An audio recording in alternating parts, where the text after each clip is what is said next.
le One Morning.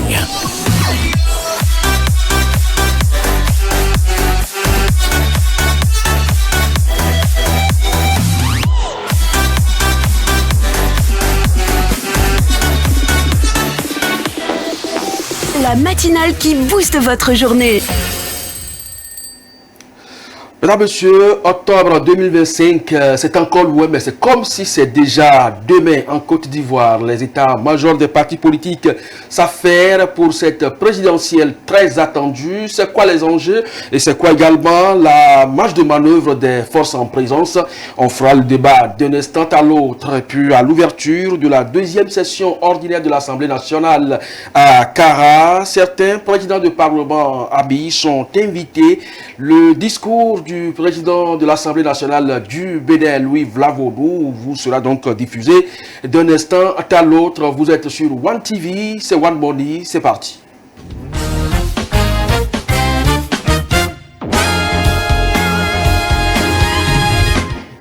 L'indicatif là bien situé, c'est la revue donc des titres. Bakir, bonjour. Bonjour Abetonou, bonjour à toutes et tous et bienvenue dans la matinale. Alors nous sommes au Togo et la presse s'inquiète de la situation des travailleurs de maison que nous appelons souvent des domestiques. Évidemment, d'abord c'est la nouvelle tribune qui se penche sur la situation difficile des employés domestiques dans un article intitulé « Les domestiques ». Situation amère. L'article rapporte les revendications de la plateforme des organisations de défense des droits des employés domestiques au Togo PODED qui a organisé une rencontre le 4 octobre dernier. Ce plaidoyer visait à sensibiliser sur les conditions précaires de ces travailleurs souvent mal rémunérés, non déclarés à la Caisse nationale de sécurité sociale et dont les droits sont bafoués notamment lorsqu'ils sont employés par des expatriés ou des fonctionnaires internationaux. Ce débat met en avant la nécessité d'améliorer les conditions de travail et de garantir le respect des droits de cette catégorie souvent marginalisée. Cette catégorie qui contribue également à la performance économique du pays. Et bien, la presse fait également écho de cette performance au plan national. Et sur le plan économique, Business Ready met en avant les performances du Togo dans son article intitulé Le Togo confirme en référence au rapport Be Ready 2024 de la Banque mondiale. Ce rapport évalue les progrès réalisés par plusieurs pays et le Togo y figure comme un exemple de succès. Dans le même ordre d'idée, le journal Ouara, les vainqueurs, renchérit avec son titre « Le Togo est fort avec fort », soulignant les efforts du gouvernement sous la présidence de Faure Gnassingbé pour maintenir le pays sur une voie de croissance malgré les défis globaux.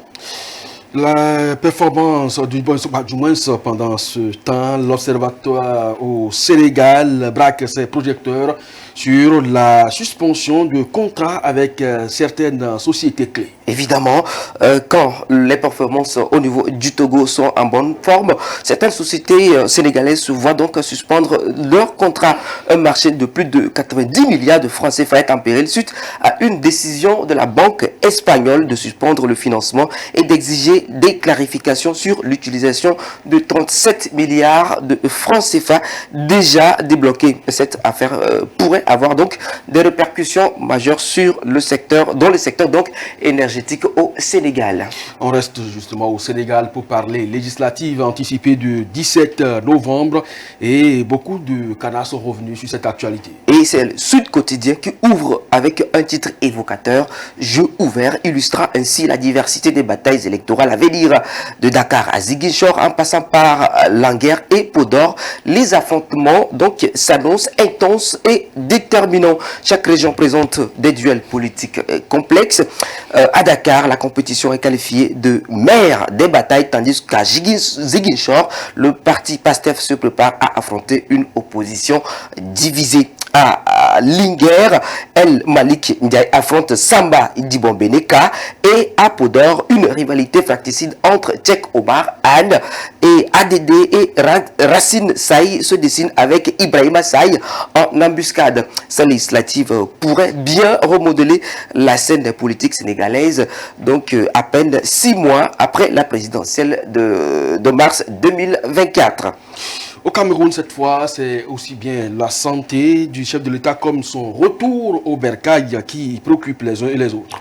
En effet, le jour au niveau du Sénégal rapporte les déclarations rassurantes du ministre de la Communication, René Sidi, qui affirme que Paul Biya va bien et qu'il retournera bientôt au Cameroun. Cette position est également soutenue par Mvando Ayolo, directeur du cabinet civil, qui souligne l'excellent état de santé du chef de l'État actuellement à Genève pour y travailler.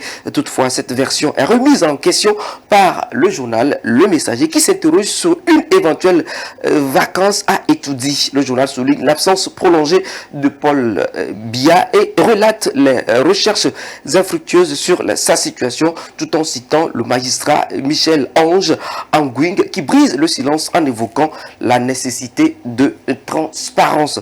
Par ailleurs, l'action se veut plus directe avec son titre « Paul Biya va bien, il est au travail », démontant donc fermement les rumeurs de maladie ou de décès qui circulent, notamment sur les réseaux sociaux.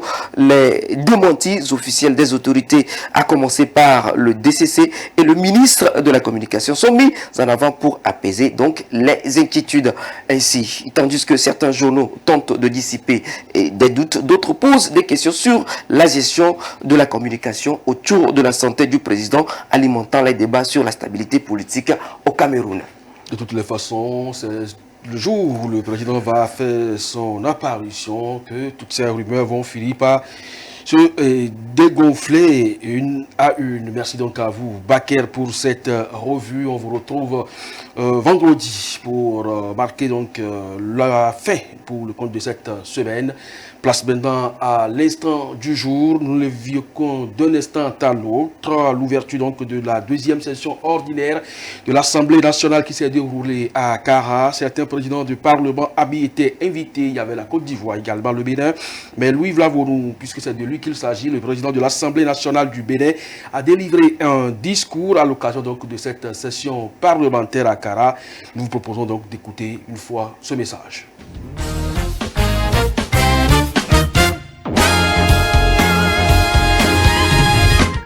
Sous votre impulsion, Monsieur le Président, et avec le concours de toutes les sensibilités représentées, je suis convaincu que vous travaillerez en bonne intelligence pour incarner et illustrer le laboratoire de la démocratie en Afrique dont votre pays nourrit l'ambition de conserver le statut.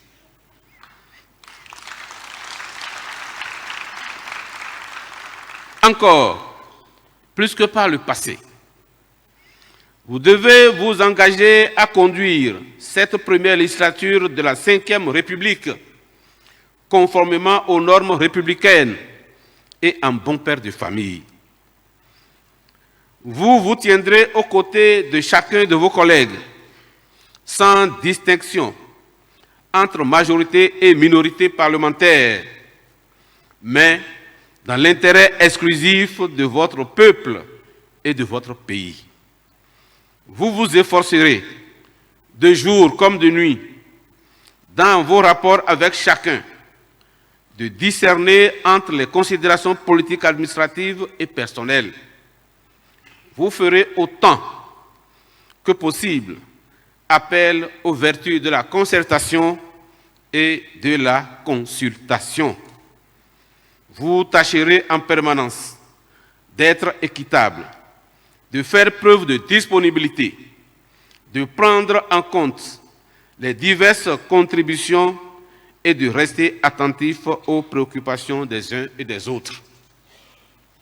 En retour, j'espère que chaque député de la majorité parlementaire, tout en soutenant légitimement l'action du gouvernement, saura laisser à ses collègues de la minorité la possibilité d'exprimer et de soutenir librement leur opinion, fût-elle radicalement différente. J'espère aussi que les députés de la minorité parlementaire ne s'arc-bouteront pas dans une opposition systématique, voire stérile. Honorables députés, chers collègues, les chantiers qui vous attendent sont très nombreux et très importants pour que vous vous dispersiez en de vaines tensions. Ils vous mettent face aux défis d'un monde moderne qui évolue et se transforme à vive allure. Vous ne devez manquer aucun rendez-vous et ma foi en vos chances de succès est grande au regard de la diversité de vos profils comme de vos parcours, mais aussi et surtout en raison de votre lien ombilical avec votre cher et beau pays, le Togo.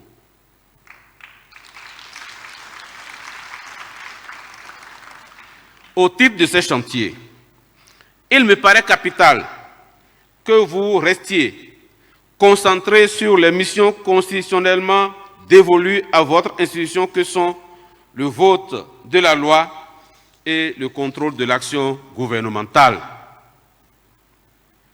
Sur ces deux axes fondamentaux, mon souhait le plus ardent est que chacun de vous, consciencieusement et en toute responsabilité, travaille de façon résolue et assidue à honorer la confiance placée en vous par vos mandants. De même que la 4e République qui vient de s'achever a été marquée par de grands accomplissements. De même, celle qui commence avec la première législature de la 5e République promet d'être riche et fructueuse. Et je sais pouvoir compter sur votre engagement, votre dévouement et votre disponibilité en vue de voter des lois utiles à votre pays et au peuple qui vous a momentanément confié une parcelle de sa souveraineté. Qui est bien clair et participe également du renforcement de coopération entre parlements. On fait place maintenant à la discussion.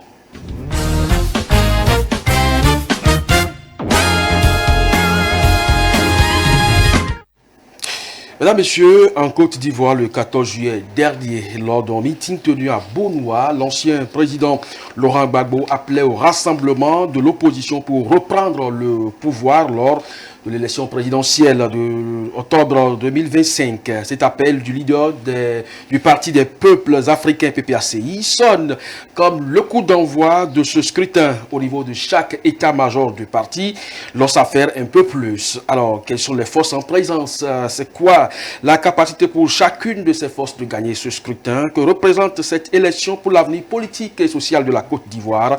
C'est bien sûr de tout ça. Nous allons parler autour du thème Côte d'Ivoire présidentielle, enjeux et forces en présence. Et pour en parler, je reçois pour vous Corneille Kwasi, ingénieur commercial, consultant, coach. Monsieur Kwasi, merci d'être là. Merci à Betonou. Merci à One TV aussi. Voilà, en face de vous, il va, si possible, nous rejoindre d'un instant à l'autre. C'est Bilafam Kouan. Il est un acteur politique, secrétaire national FDR, une formation politique de l'opposition ici au Togo. Alors, pour l'instant, nous allons donc commencer cette discussion avec vous. On commence par la récente actualité, M. Kwasi.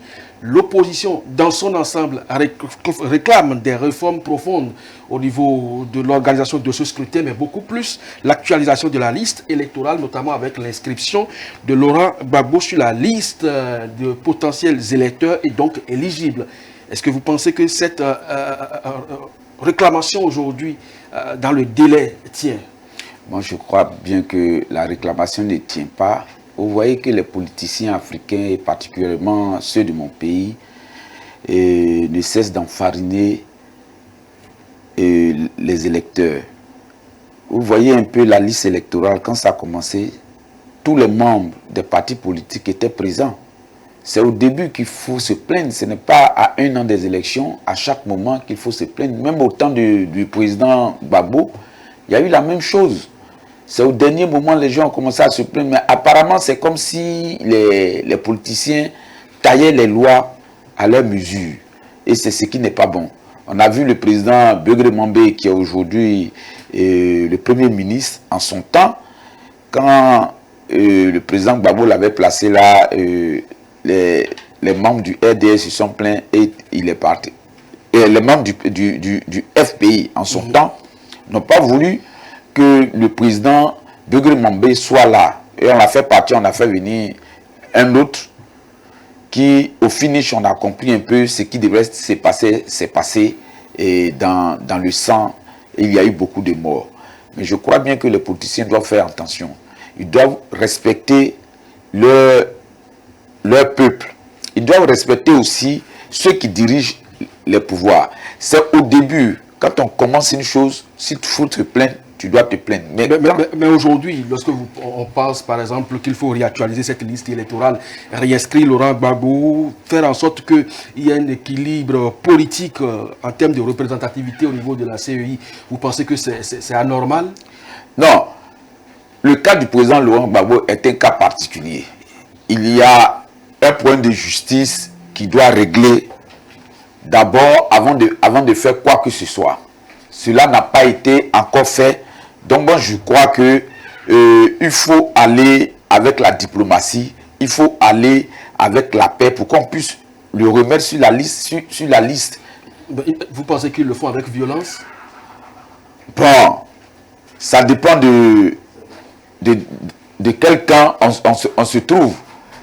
Ça ne se fait pas avec violence. On ne peut même pas le faire avec violence parce que les gens qui ont les rênes du pouvoir ne vont pas les laisser faire cela avec violence. Ils vont aller avec la paix. C'est pourquoi depuis qu'il est là, quand même, il n'enflamme pas les peuples. Je crois que notre invité nous a rejoint, donc d'un instant à l'autre, il va pouvoir donc nous retrouver sur ce plateau. Et comme ça, on fera donc la discussion et donc harmoniser. Alors l'opposition dans son ensemble a appelé donc à la réinscription de Laurent Gbagbo sur la liste électorale. Mais on a noté simplement que de tout ce qui s'est passé, on n'a pas vu Laurent Gbagbo aux côtés donc de Simone qui aussi se réclame de cette opposition. Est-ce que vous pensez que de cette façon, on a aujourd'hui une opposition unie véritablement qui fait donc aussi bien cette demande de réinscription, réactualisation et en même temps équilibre de la série? Non, l'opposition va en rang dispersé parce que depuis que le président Laurent Gbagbo a fait cet appel, je ne crois pas qu'il y ait même deux grands partis de l'opposition qui ont suivi le PPACI. Donc je crois bien que l'opposition va en rang dispersé, cela n'est pas bien pour eux. Cela n'est pas bien pour eux. Le président de la CEI, justement, estime qu'on lui fait des procès d'intention, procès inutiles. Alors, donc, lui dit, par exemple, qu'il ne fait pas bien son travail, c'est un procès inutile, ça, lorsqu'on parle de rééquilibrage des forces au niveau de cette instance, alors que nous allons vers une élection cruciale. Mais c'est ce que j'ai dit tout à l'heure. C'est au début qu'il faut se plaindre. Ce n'est pas un an qu'on va dire que le président Pubert ne fait pas bien son travail. Lui, il est là pour faire un travail bien donné. Il a une feuille de route qu'il respecte et c'est cette feuille de route-là qu'il est en train de respecter. Ok, vous estimez quand même que tout se passe donc bien jusque-là, aussi bien au niveau de la commission que les acteurs politiques, y compris, puisque de toutes les façons, l'élection devra pouvoir lieu. Alors, il nous a donc rejoint sur ce plateau, je vous le disais, M. Bilan Fam, secrétaire national FDR. Merci d'être là. Merci, M. Mahametou, pour l'invitation et je m'excuse pour le retard. Bon, ce n'est pas encore un grand retard, c'est ce que nous justifions toujours en Afrique, même si les secondes sont importantes en matière donc de démarrage d'une activité. Alors nous y sommes déjà, les états-majors des partis politiques pour la présidentielle de 2025, d'octobre 2025, donc à 12 mois bientôt de ce scrutin. Les états-majors sont en plein dans l'organisation de ce scrutin et aujourd'hui pour les forces de l'opposition dans leur ensemble, c'est un rééquilibrage au niveau donc de la commission électorale indépendante et ça passe par la réinscription de Laurent Gbagbo sur cette liste-là afin de faire de lui un électeur et également donc potentiel candidat à ce scrutin. Vous pensez que c'est un impératif aujourd'hui? Oui, bon, merci pour la parole par rapport à cette question. Oui, naturellement. L'inscription de Laurent Gbagbo est un impératif catégorique même. Parce que Laurent Gbagbo, ancien président de la République de Côte d'Ivoire, il a dirigé la Côte d'Ivoire pendant 10 ans. Que subitement on dise qu'il n'est pas éligible, c'est un scandale. Et c'est seulement en Afrique que nous avons des choses aussi ridicules. Lorsqu'il y a une condamnation de justice qui pèse sur vous, vous perdez vos droits de citoyen, en tout cas vos droits civils et politiques. Alors, est-ce que comme ça, c'est un scandale? Non, d'abord, on a jugé Laurent Gbagbo quand il était à la CPI. C'est d'abord un scandale. Parce qu'on savait qu'il était à la CPI, c'est l'État de Côte d'Ivoire qui l'a envoyé là-bas. 2, on l'a jugé pour un motif encore scandaleux. Le braquage de la BCAO. Braquage de la BCAO. En quoi c'est scandaleux? C'est scandaleux parce qu'il n'y a pas eu braquage de la BCAO à Abidjan. La BCAO n'a jamais porté plainte. Et lorsque l'État de Côte d'Ivoire même s'est adressé à la BCAO pour voir quels sont les préjudices qu'ils ont subis, la BCAO a sorti une note pour dire qu'elle n'a jamais été braquée à Abidjan, que là où elle a été braquée, c'est à Korogo. C'est dans d'autres villes, Daloa, Korogo, elle n'a jamais été braquée à Abidjan. Et la décision qu'avait prise Laurent Gbagbo, c'était une décision de réquisition. C'est un décret. On ne braque pas avec un décret. On braque avec les armes. Parce que la BCAO s'était mêlée dans la politique et empêchait les fonctionnaires ivoiriens d'avoir leur salaire, d'empêcher la Côte d'Ivoire de disposer de ces fonds qui sont dans la banque, qu'ils ont renvoyé le directeur de la BCAO, qui était un pro-Gbagbo, un pro de Gbagbo. Alors, ils ont bloqué les fonds de la Côte d'Ivoire. Laurent Gbagbo a pris un décret. Et quand vous lisez le verdict de la CPI contre Laurent Gbagbo, la CPI dit tout ce qu'il a fait, il a agi en tant que président de la République. Mais il fallait laisser les Ivoiriens mourir alors qu'ils ont de l'argent dans les banques.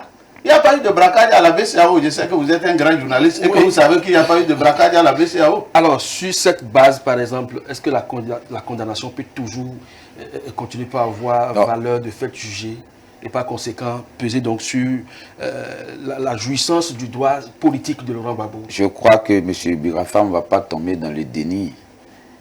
Vous voyez qu'au moment où M. Laurent Gbagbo prenait ce décret, il n'était plus président. Du moment où il a été déclaré défait.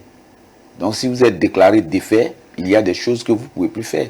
Et c'est sur cette base-là que les gens ont dit que c'était un braquage. C'est tout. Ce qui est sûr, on ne va pas refaire le débat ici, oui. Mais Bourgi a dit tout dernièrement que c'est lui qui a gagné. Oui, là c'est Bourgi. Bourgi aurait dû dire ça au début. C'est pas quand ils ont eu des intérêts maintenant que Bourgi va sortir pour dire. Le conseil l'avait aussi déclaré élu. Avant que les contestations ne surgissent. Oui, mais le même conseil, le président du conseil constitutionnel est revenu. Est-ce qu'on l'a mis un pistolet sous la tempe pour qu'il parle? Il a dit que c'est un démon qui l'a habité. Donc c'est le même démon qui continue. Okay. Alors, bon, peut-être sur cette question, un petit mot. D'abord, dans tous les pays du monde, c'est le conseil constitutionnel ou la cour constitutionnelle qui proclame quelqu'un élu. Qu'on le veuille ou pas. Ça, c'est les limites de la démocratie, nous l'avons accepté, il faut l'accepter.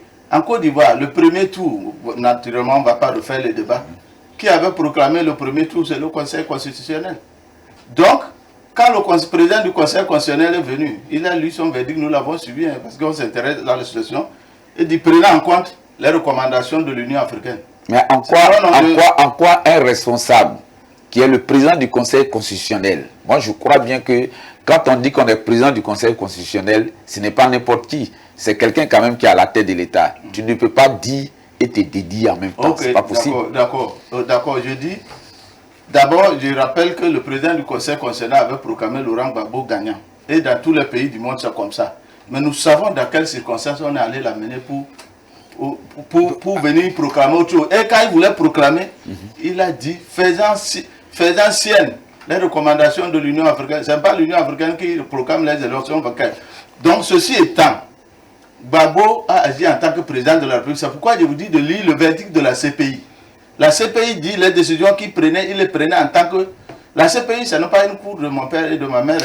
C'est une cour transparente. Tout le monde a envoyé Gbagbo pour mourir, mais la CPI a vu les événements de la Côte d'Ivoire. Et la CPI a dit les événements ont été tronqués. Donc, il a été acquitté.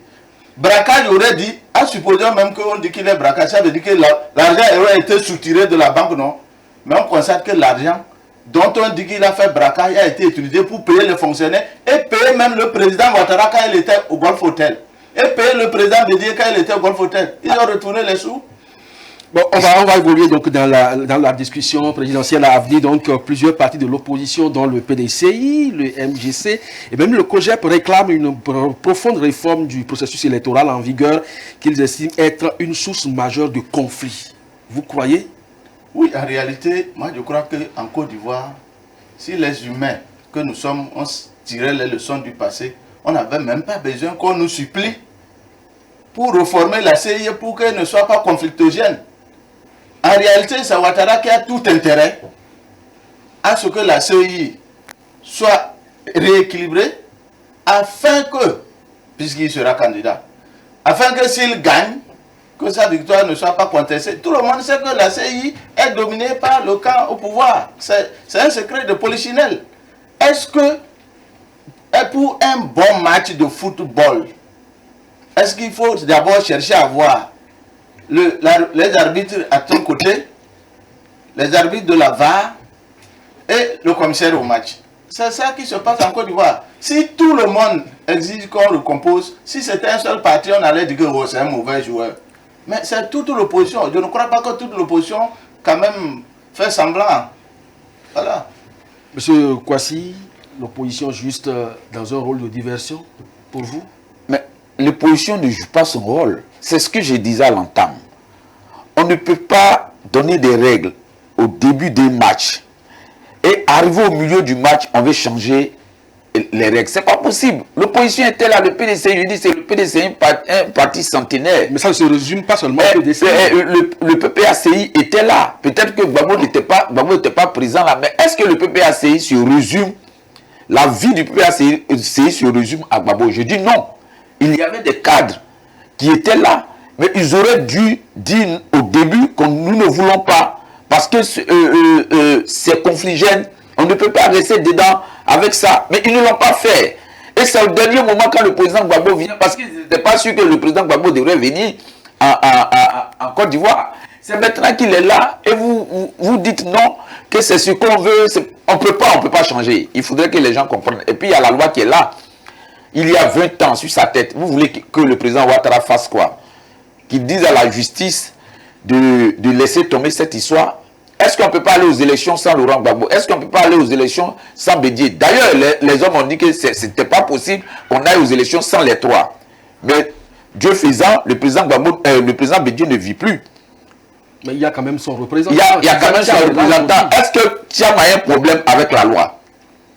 Ou bien on laisse tomber, ou bien on laisse... Le PDCI fait partie quand même de cette formation qui réclame. Oui, c'est de bonne guerre, c'est de bonne guerre. C'est comme ça les oppositions partout. Même quand quelque chose est bon, parce qu'on est dans l'opposition, on doit s'interposer. C'est pas comme ça. Bon, l'opposition estime que sans cette réforme-là, ce ne serait pas possible, une élection paisible en 2025. Non, en réalité, bon, les gens au pouvoir ont toujours les moyens d'organiser des élections, même s'ils ont 15% de participation, pour eux qui gagnent. Mais le vrai problème, ce n'est pas affaire de Gbagbo. Vous résumez ça à affaire de Gbagbo pour discréditer le combat de l'opposition. On vous a posé la question, et Thiam, c'est Gbagbo. L'opposition dit qu'il faut rééquilibrer la commission centrale et les commissions locales.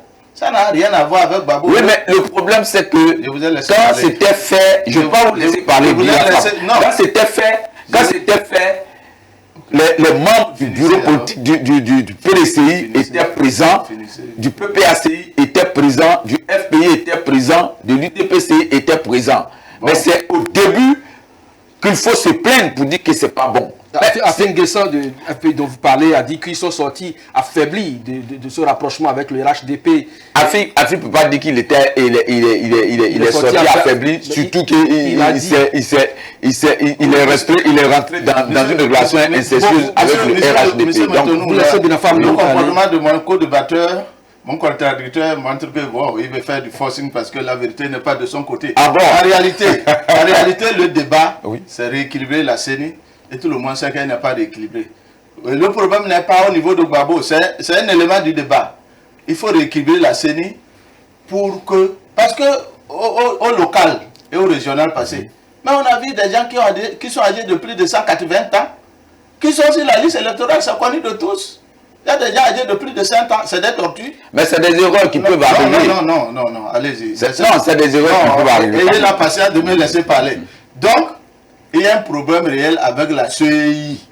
Ça, c'est clair, c'est connu de tous. Et si le RDP se sent aussi fort, mais il faut que le droit soit clair. Moi, je ne vois pas si Barcelone doit jouer un match avec mon village, que Barcelone veuille que la ville soit encore de son côté. Si vous êtes fort, vous devez... Donc, vous reconnaissez que le RDP Non, je parle de si. Je fais des si, parce que les gens nous disent que le RDP est très fort. Donc, moi, je crois que... Non, ce n'est pas les gens qui moi, le je disent. crois que, ne serait-ce que pour éviter la réédition de ce qui s'est passé en 2010, la Côte d'Ivoire a besoin d'élections transparentes, quels que soient les bords. Et le président Ouattara, principalement, doit être celui qui doit veiller à ça. Parce qu'on a vu qu'on a amené Gbagbo à la CPI parce qu'il était président. Si demain, à cause des élections truquées, la Côte d'Ivoire revit la même situation, ça sera la responsabilité à qui?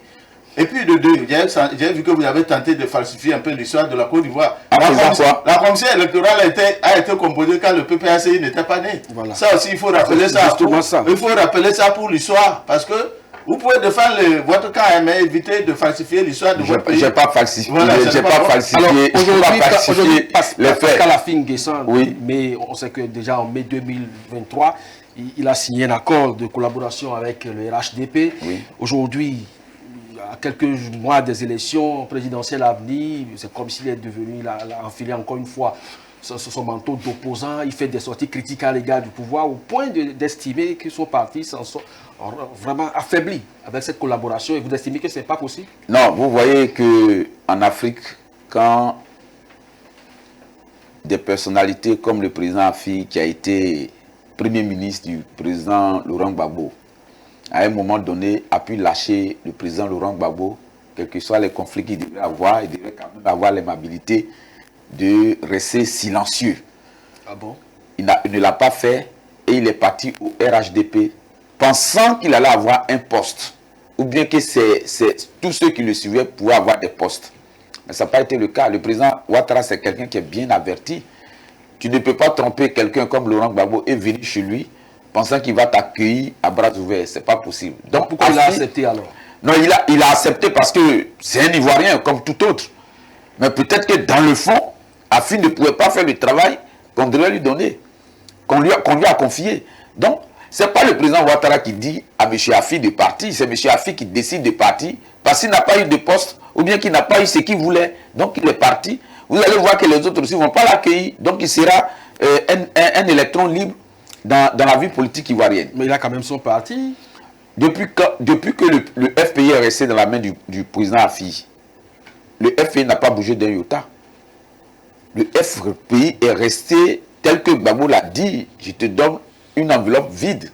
Et l'enveloppe est restée vide avec M. Afi. J'avais confiance à M. Afi. J'ai même fait une émission sur M. Afi où je pensais que M. Afi pouvait travailler pour le FPI. Mais nous avons été tous déçus.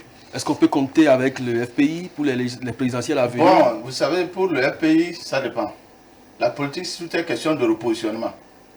Si Afi, demain, se rapproche de Laurent Gbagbo, se repositionne, les Ivoiriens vont lui pardonner, et puis son image, il va redonner son blason. Vous pensez que Gbagbo aussi peut l'accepter?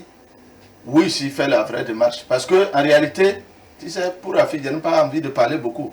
Vous savez, le verdict de l'histoire, contre les traités implacables, Afi est relégué à la poubelle de l'histoire. Parce que Afi doit tout à Laurent Gbagbo. Mais quand Laurent Gbagbo est à la CPI, quand les autres se battent pour que Laurent Gbagbo soit libéré, Afi a dit des mots terribles. Il dit, mais ces camarades du FPI se comportent comme une veuve dont on est en train d'enterrer le mari, mais qui s'accroche au cercueil en croyant qu'il va se réveiller. Et il dit que le président Ouattara a accepté Afi parce qu'il est ivoirien. Pourquoi il n'a pas accepté tous les Ivoiriens? Non, il a juste accepté Afi parce que c'est un traître. Parce qu'il a voulu l'utiliser contre Laurent Gbagbo. Sauf que Laurent Gbagbo là, mais il y a la main derrière, Dieu derrière. Non. Voilà, donc. Parce que vous parlez de Laurent Gbagbo comme si Laurent Gbagbo c'est le barycentre de la vie des Ivoiriens. Il y a des choses que vous ne savez pas sur lui. Vous pensez que Laurent Gbagbo est blanc comme neige et puis il va partir à la CPI? C'est pas possible. Est-ce que vous connaissez un homme qui est blanc comme neige? Alors, donc c'est pas... C'est Dieu. Non, faut pas peindre... Est-ce qu'Afi ne doit pas être Laurent Gbagbo? Mais ça, c'est la cuisine interne entre Afi et Laurent Gbagbo. Oui. Mais j'ai dit que le président Ouattara a recueilli le président Afi parce que c'est un Ivoirien. Est-ce qu'on parle de cuisine Donc, interne?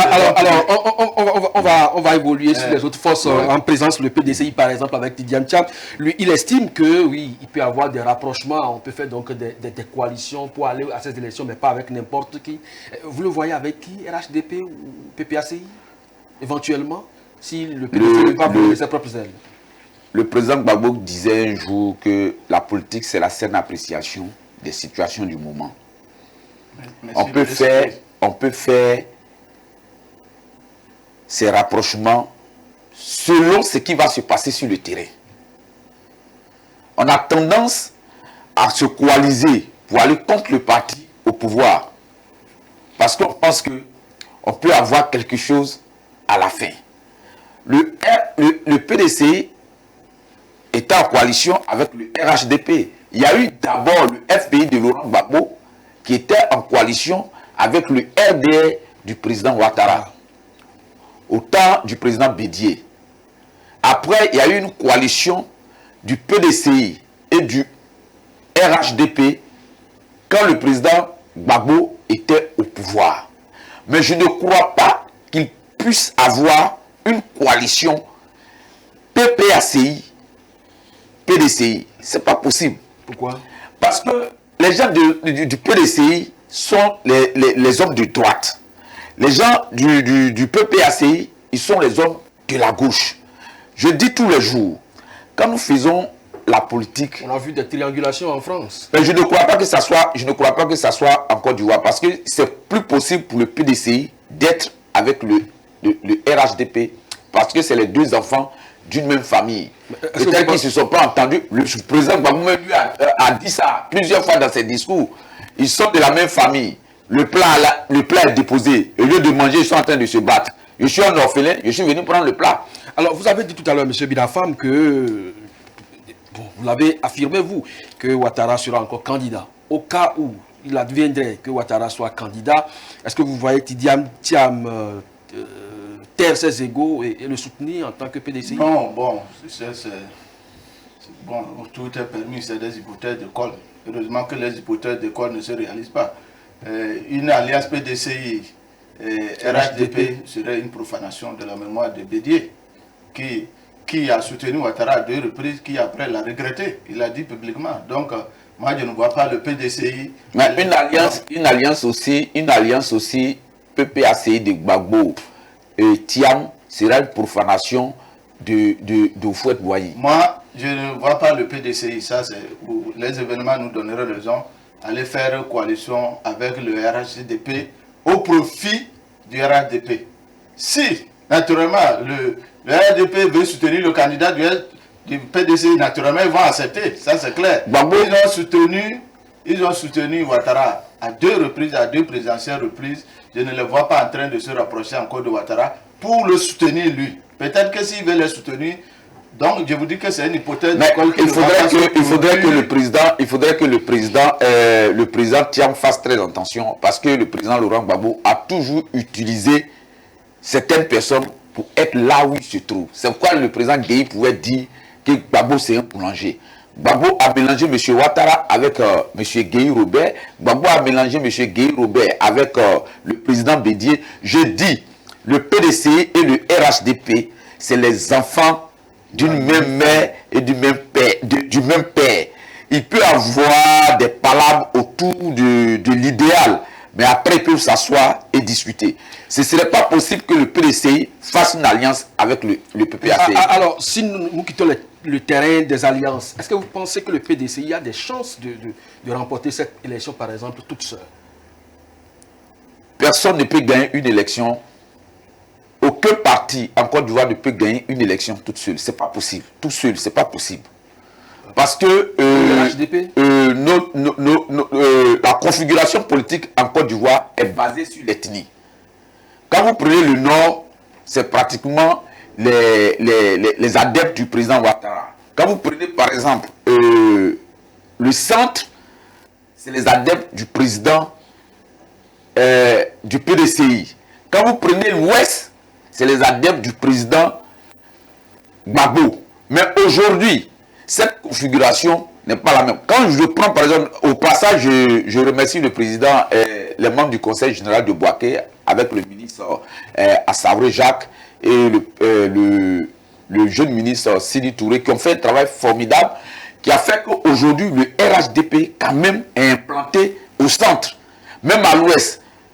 Le RHDP est implanté à l'ouest. Donc le président ne va pas venir dire que il peut gagner seul une élection. Ou bien le président Tian ne peut pas dire qu'il peut gagner une élection. Il dit le président Ouattara, il voudra forcément une alliance. Et cette alliance-là sera en faveur du RHDP parce que le PDCI va coaliser avec le RHDP. Ok, bon, je constate qu'il fait trop de fixation sur Laurent Gbagbo, même quand on lui pose une question. Ceci dit, moi je pense qu'il y aura des alliances, soit au premier tour, soit au second tour en Côte d'Ivoire. Il est difficile qu'un gagne seul sans la contribution des autres. Mais je rappelle qu'en 2010, Laurent Gbagbo est le seul qui a gagné presque partout, sauf au nord où on sait pourquoi. Donc, conclusion, aujourd'hui, moi je suis convaincu que s'il y a élection, et si Laurent Gbagbo est candidat, ce n'est même pas pour rien que les gens ne veulent pas que son nom soit sur la liste. Je ne crois pas. Ils savent pourquoi ils ne veulent pas que son nom soit sur la liste. C'est parce que Laurent Gbagbo, non, bien femme, je ne vais pas te laisser parler parce que Laurent Gbagbo a eu beaucoup de points parce que les Ivoiriens, dans leur quasi-totalité, pensaient que cette rébellion, c'était de la part du président Ouattara. C'est pourquoi ils ont préféré prendre Laurent Gbagbo, c'est tout. Mais aujourd'hui, ils ont compris que ce n'est pas le cas. Je disais qu'il est presque évident, c'est même sûr, à 200%, que si on remet le nom de Laurent Gbagbo sur la liste électorale, il sera le prochain président de la Côte d'Ivoire. On mettra son nom. Il passera le premier. Quand vous voulez qu'on tourne le coup de la justice, M. Ouattara va tourner le coup de la justice et on va faire son nom. Donc, ce n'est pas pour rien. Vous savez, depuis que Ouattara est venu, vous savez qu'après 2010, Ouattara n'a jamais affronté un poids lourd aux élections. Hein. Il a affronté Afi, qui, en 2015, qui n'avait pas le soutien de la machine. Mais je te dirais aussi que M. Laurent Gbagbo n'a jamais gagné d'élection en Côte d'Ivoire. Parce que la première élection avec le Guy Robert, on sait ce qui s'est passé. Vous laissez la femme parler. Je disais que Ouattara, depuis qu'il est arrivé, il n'a jamais affronté un poids lourd. Il a affronté Afi qui était affaibli parce que le FPI était divisé. Après, il a formé KKB. Si moi je vais aux élections, je suis de la trempe de Ouattara. Et si ça va, KKB que je dois aller affronter aux élections, je désiste. Parce que c'est un poids plume, c'est rien. Maintenant, le pouvoir ne se donne pas, ça s'arrête à la femme. Non, cette théorie moraliste. Mais c'est ce qui arrive. Ce que vous dites, est-ce que c'est un fait que depuis que Ouattara est arrivé, il n'a pas encore affronté un poids lourd? Donc pour vous, c'est le président Ouattara qui empêche le président Gbagbo. Mais c'est une condamnation politique, il n'y a pas eu de... Non, mais ça c'est un point de justice. Vous pensez qu'il n'y a pas de justice en Côte d'Ivoire? Il n'y a quelle justice? Il n'y a pas de justice en Côte d'Ivoire? Non, il y a de justice. Je ne peux pas. Depuis là, quel est le gars du camp de Ouattara qui a été poursuivi dans la crise post-électorale? Dites-nous. Qui a poursuivi les gens dans la crise post-électorale? Vous avez parlé brillamment de la CPI, non? Non, mais on n'a pas empêché la CPI de faire son travail. Je suis désolé. Comme vous dites qu'il y a justice en Côte d'Ivoire, là, qui dans le cas Ouattara a été jugé? Le débat n'est pas à ce niveau, les amis. On va évoluer. Alors, Ouattara, vous l'avez encensé, on l'a remarqué sur ce plateau, mais pourquoi entretient-il le suspense pour sa dernière sortie le 7 août dernier pour la veille de la fête de l'indépendance? Tout le monde s'attendait à ce qu'il dise clairement sa volonté de continuer ou d'arrêter, mais il ne l'a pas fait jusqu'à aujourd'hui. La dernière fois, il a rencontré les coordonnateurs, les 47. On pensait qu'il allait se prononcer, il les a envoyés sur le terrain travailler. Mais pour quelle finalité? Vous pensez qu'il est là toujours dans la ligne de mire, le quatrième mandat? De vous à moi, ce n'est pas moi qui pose les questions, c'est vous qui posez les questions. Ouattara doit-il se présenter ou pas? Est-ce que la loi ne lui permet pas de se présenter? La loi lui permet de se présenter. Donc vous le voyez. Donc il n'a pas besoin de venir à la prison. Au fait, c'est quelque chose de naturel. Mais il pouvait quand même le dire officiellement. Mais il n'a pas besoin de le dire. Non, il n'a pas besoin de le dire. Il y a d'autres qui crient sur les toits, je ne veux pas me présenter, c'est Ouattara qui m'empêche de me présenter comme façon le président Laurent Gbagbo le fait. Est-ce que Thiam le fait? Parce qu'il sait que c'est naturel, il va se présenter. Le président Ouattara va se présenter. Il a fait la mue et la mutation de ce pays-là. On ne va pas laisser le pays-là dans la main de quelqu'un, d'un bandit ou bien d'un vagabond qui va venir détruire le pays. Ah bon? Oui. Et parmi les concurrents de Ouattara, qui tu qualifies de vagabond? Je ne sais pas, M. Birafa. Ok. Alors, est-ce que vous pensez que ce suspense qu'il entretient aujourd'hui au sein du RHDP non, c'est un faux de nature? Non, c'est un faux suspense. Il n'a jamais été capable de tenir sa parole. Qui ça? Oui, non. C'est qu'il va être candidat. Parce que, vous savez pourquoi il n'a pas le courage de dire? Parce qu'il avait dit en 2000, la dernière élection présidentielle, avant qu'il ne sera pas candidat. Mais est-ce qu'il a été candidat? Il a été candidat. Il n'a pas été candidat, il a choisi, il a désigné, il a désigné un dauphin. Oui. Et Dieu a décidé autrement. Le dauphin est décédé. C'est pourquoi il s'est présenté. Mais même quand il s'est présenté, vous prenez un parti comme le PDC qui l'a soutenu. Vous prenez ça au sérieux. Mais est-ce qu'il faut... Vous croyez que si on ne veut pas être candidat, le dauphin meurt, on devient candidat. Il y a un seul dauphin là-bas dans son camp. C'est un seul dauphin que nous on a préparé. Ah oui, d'accord. Ça veut dire que votre parti là, c'est un secte. Mais c'est la même chose au PPACI. Sans Gbagbo, il ne peut rien faire. Non. Bon, non. Nous allons donc... C'est pas la même chose. Gbagbo là, je vous ai dit que derrière Gbagbo, il y a la main de Dieu. Est-ce que vous avez pensé, vous les gens de RHDP, vous croyez qu'il allait mourir là-bas, non? Pourquoi? Est-ce que tous ceux qui vont en prison meurent? Vous l'avez envoyé là-bas pour... Qui l'a envoyé? La CPI l'a envoyé. La CPI. C'est la CPI? La CPI de mon cul. On va évoluer. Une guerre générationnelle, vous ne trouvez pas aujourd'hui, Gbagbo, le poids de l'âge, Alassane Ouattara, le poids de l'âge, il n'y a pas de jeunes aujourd'hui pour prendre la relève au niveau de cette deux formations politiques au moins. Tidiane Thiam, on sait quand même que au moins au niveau du PDCI, c'est la jeunesse, mais est-ce qu'au niveau de RHDP et de PPACI, on ne peut pas trouver des relèves plus ou moins jeunes pour prendre la relève au niveau de la Côte d'Ivoire? Il y a beaucoup de jeunes au PDCI, même au RHDP. Mais la Côte d'Ivoire est sortie d'une guerre de 10 ans qui a laissé beaucoup de mauvaises choses. S'il y a quelqu'un pour mettre cela sur les rails, tel que je l'ai dit tout à l'heure, le monsieur est venu pour faire la mue et la mutation de ce pays. Quand vous arrivez à Abidjan, Abidjan métamorphosé, monsieur Birafam est parti à Abidjan. Il a vu ce qui se passe pour un pays qui a fait 10 ans. Mais on ne peut pas laisser la place aux jeunes pour le moment. Pour moi, M. Ouattara, le président Ouattara, est le candidat idéal pour continuer le développement de notre pays. Sinon, il y a des jeunes. Quand ils partiront, forcés, ils partiront. Nos aînés sont partis. Le président Kérékou est parti, le président Yadema est parti, le président Fouette est parti. Il y a beaucoup. Mais eux, ils partiront. Mais avant qu'ils ne partent, est-ce qu'il faut forcément devenir président pour travailler pour son pays? Il y a déjà un président qui travaille bien. Laissons-le. Il va continuer son travail, c'est tout. Mamadou Touré, ministre de la communication, ministre de porte-parole du gouvernement, estimait aussi que Alassane Ouattara, c'est son candidat. Il n'a pas d'ambition? Bon, naturellement, il a des ambitions. Je sais que, bon, en politique aussi, parfois, il faut être patient. Moi, je crois qu'il est juste patient. Bon, moi, le débat de génération en politique, là, moi, puis la jeunesse n'est pas un projet de société.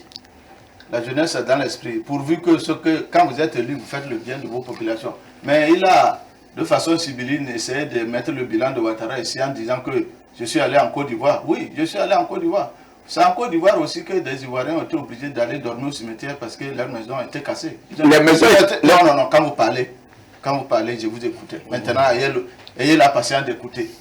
Vous mettez trop en avant le bilan de Ouattara. C'est en Côte d'Ivoire aussi, les maisons étaient déguerpillées, les gens sont dormis au dépotoir. C'est en Côte d'Ivoire, on a promis 1 milliard par jour à la jeunesse et ils n'ont rien eu. C'est en Côte d'Ivoire, on a promis tout et rien, et on n'a rien eu.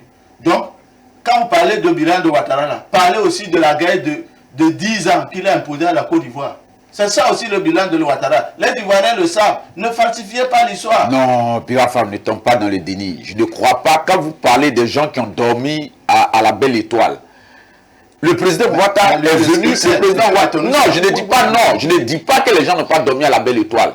Vous ne pouvez pas occuper des espaces Comme ça, les espaces ne vous appartiennent pas. Et le monsieur veut faire des routes, on veut construire des choses pour le développement du pays. Vous voulez que les gens restent là, c'est pas possible. Depuis qu'un Ivoirien est venu sur un plateau de télévision dire qu'on a cassé ma maison et qu'on ne m'a pas dédommagé, c'est pas possible.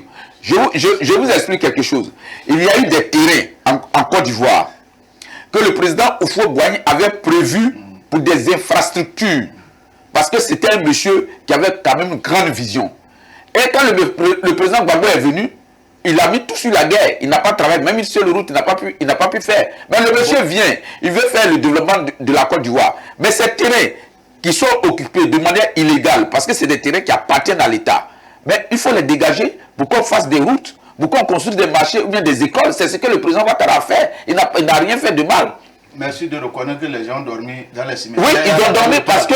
Quand on est élu président, et quand la population... Est-ce qu'on peut faire les omelettes sans casser les yeux de la femme? Pour vous, les Ivoiriens, là, c'est des omelettes. C'est pour ça que vous avez cassé pendant 10 ans. De 2002 jusqu'à 2011. Vous avez massacré beaucoup parce que pour vous, c'est des omelettes. Ça vous regarde. Blé Goudé, il faut qu'on en parle aussi. Il a été à la Coupe pénale internationale. Il est acquitté également. Mais il dit qu'il va peser dans cette élection. Vous le voyez candidat sérieux? Bon, moi je ne crois pas que le général Blé Goudé sera un candidat sérieux. Parce que sa base, quoi qu'on dise, c'était tous ceux qui supportaient M. Laurent Gbagbo. Blé Goudé, son aura, c'était Laurent Gbagbo. Mais aujourd'hui, les deux sont en disgrâce. M. Katina, l'année passée, disait que personne ne viendra prendre notre électorat. Blé Goudé va chercher son électorat chez nous. Donc nous allons tout faire pour l'empêcher, pour chercher son électorat chez nous. La preuve, Blé Goudé est arrivé en Côte d'Ivoire, ça fait 1 an. Qu'est-ce qu'il fait de particulier en Côte d'Ivoire? Il ne peut pas. On l'a lié politiquement. Il faut qu'il ait le courage de dire ça à ses partisans. Au sein du RHDP, on a compris que c'est quelqu'un qui pouvait haranguer les foules et mélanger le président Ouattara dans son travail. On l'a déjà ligoté là-bas. Il n'est pas en odeur de sainteté avec le président Gbagbo. Il a été encore ligoté. Tu es ligoté 2 fois. Qu'est-ce que Blé Goudé peut faire? Il ne pèse plus dans la politique ivoirienne. Et connaissant sa force, est-ce que Tidiane Cham peut le récupérer? Et il peut servir à quelque chose là-bas? Vous voyez, moi je suis un enfant du PDC. Parce que mes parents étaient PDC et ils sont toujours PDC. La manière de faire de Blé Goudé ne colle pas avec la manière de faire des partisans du PDC. Ça ne peut pas marcher. Tidiane Cham ne viendra pas récupérer Blé Goudé, ce n'est pas possible. La seule personne chez qui Tidiane Cham peut partir, c'est le RHDP, chez Alassane. Vous savez, bon, Blé Goudé peut-il... il fait beaucoup d'affirmations. Merci aussi de reconnaître que vous avez lié Blé Goudé.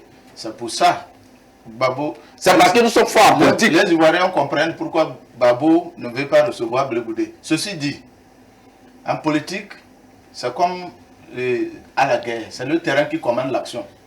Blé Goudé peut se retrouver demain avec Tidiane Cham. On ne peut pas le refuser de façon absolue. En politique, les alliances ne se font pas surtout sur les idéologies. La preuve, il vous a donné l'exemple des triangulaires en France. Donc, il y a parfois des convergences d'intérêts. Il peut arriver. Mais pour moi, qui suis un admirateur du président Gbagbo... Vous le dites? Non, je ne l'ai jamais caché. Mais quoi? Est-ce qu'il y a de mieux que d'admirer un aussi grand homme? Oui. Il n'est pas aussi grand que le président Ouattara. Donc, vous comprenez, Blé Goudé, pour moi aussi, il est relégué à la poubelle de l'histoire. La seule issue pour Blé Goudé, pour avoir un nom en Côte d'Ivoire, c'est de faire son meilleur coup auprès du président Laurent Gbagbo, qu'il accepte. Parce que parfois, certains ils commettent l'erreur quand ils sont chèvres, et ils sont l'ami du lion et les gens les craignent, ils croient que c'est eux-mêmes qui sont lions. C'est le cas de Blé Goudé, c'est le cas d'Afin Guessam. L'inspirateur de la lutte pour la démocratie en Côte d'Ivoire, ce n'est pas Afin Guessam, ce n'est pas Blé Goudé. Mais ils ont profité de son aura. À un moment, ils ont cru qu'ils étaient très populaires. Malgré le fait que certains disent que la politique et la religion, Dieu ne se mêlent pas. Attention, hein. Il y a des actes qui se posent. Vous voyez que celui-là, il y a la main derrière lui. Donc les Blé Goudé s'amusent.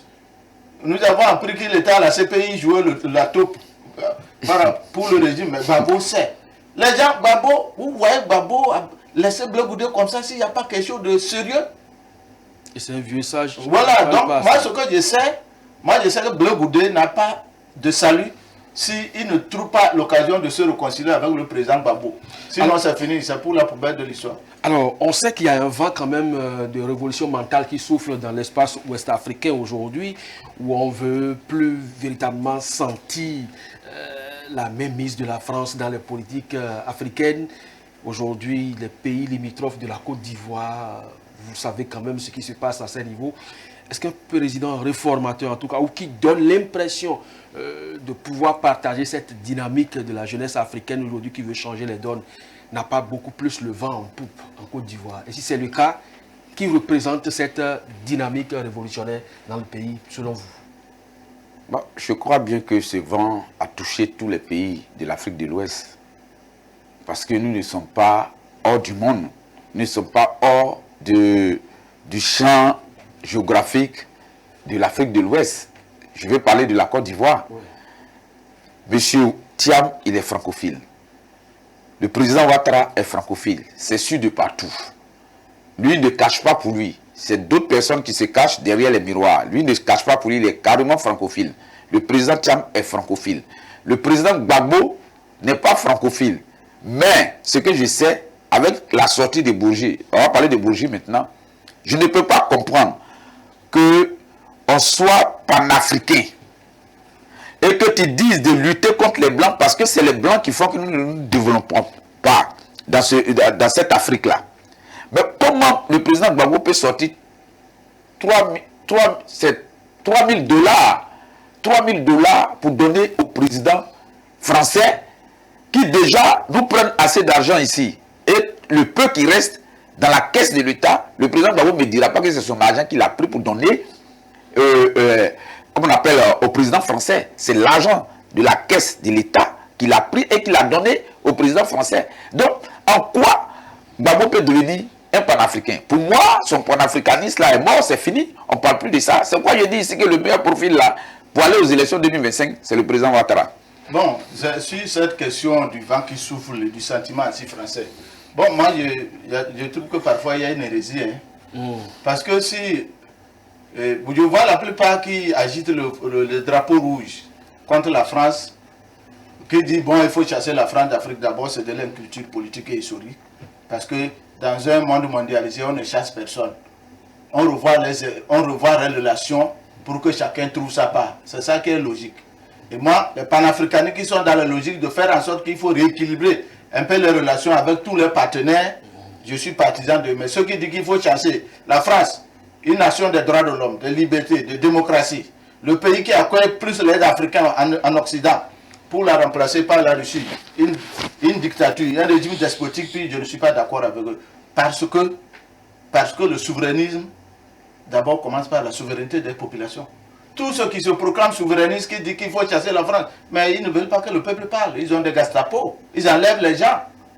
Mais ce n'est pas ça le souverainisme. Le souverainisme, si sans la souveraineté du peuple qui décide, vous comprenez, non? Donc, moi, je suis pour un partenariat gagnant-gagnant. Encore que c'est un peu illusoire parce que quand vous êtes petit... Qui peut incarner cette vision dont vous parlez du panafricanisme en Côte d'Ivoire aujourd'hui parmi, bon, si on prend par exemple les trois ténors, Tidiane Thiam, Gbagbo et puis Ouattara. Bon, mon ami, il a fait un peu de la gymnastique intellectuelle, mais il sait au fond de lui qu'en Côte d'Ivoire, mais pourquoi quand Gbagbo est venu au pouvoir, on a tout fait pour qu'il n'y soit pas?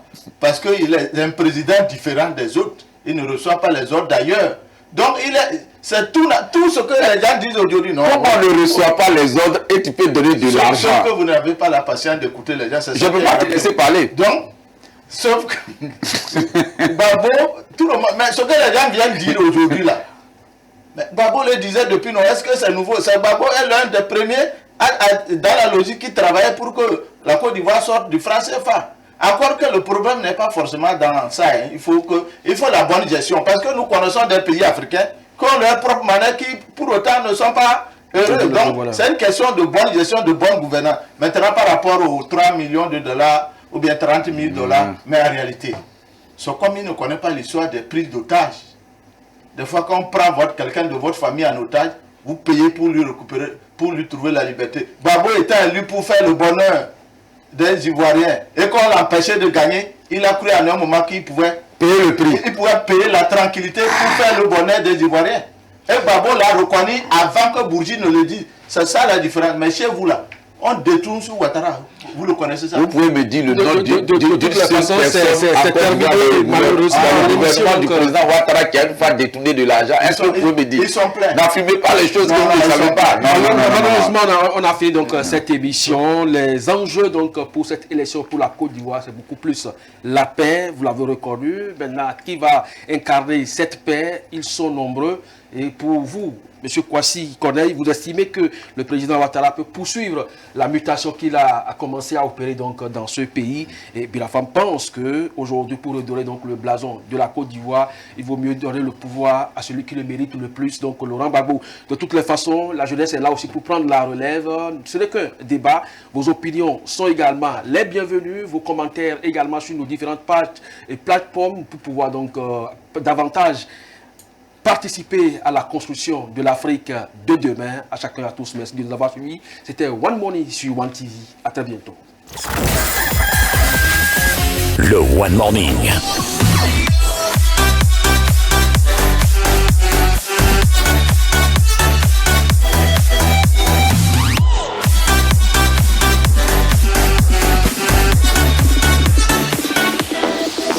La matinale qui booste votre journée.